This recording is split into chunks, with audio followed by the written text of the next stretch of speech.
Mahabub Nagar municipal కార్పొరేషన్లో మంత్రి దామోదర్ రాజనరసింహ ఎన్నికల ప్రచారం నిర్వహించారు. స్థానిక ఎమ్మెల్యే ఎన్ఎం శ్రీనివాసరెడ్డి ఎన్నికల ఇన్ఛార్జ్ అనిరుద్ రెడ్డితో కలిసి మంత్రి ప్రచారం చేశారు. ఏనుగొండ, న్యూ టౌన్, రామయ్య బౌలి డివిజన్లలో ఇంటింటి ప్రచారం నిర్వహించారు.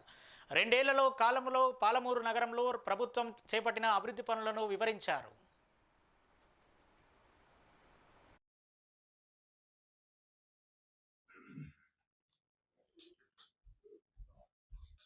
మళ్ళీ అపాయింట్మెంట్స్.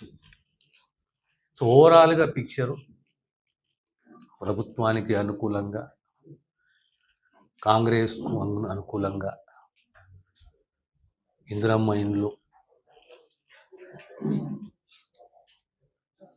ఓటర్తో ఇంటరాక్ట్ అవుతే వాళ్ళు ప్రధానంగా తీసుకొచ్చిన ఇష్యూస్ అవుట్ సైడ్సే కానీ, డబుల్ బెడ్రూమ్సే కానీ,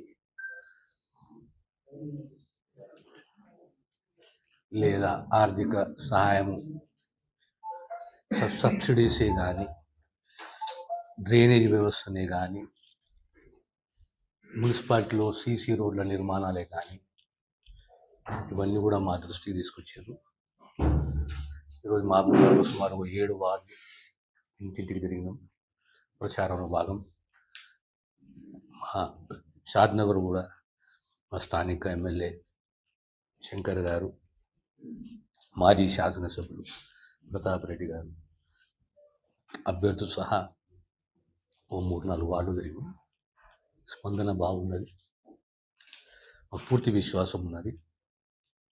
కనీసం 75% కాంగ్రెస్ పార్టీ మున్సిపల్ ఎన్నికలలో విజయం సాధిస్తున్నది సంపూర్ణంగా విశ్వాసం ఉంది.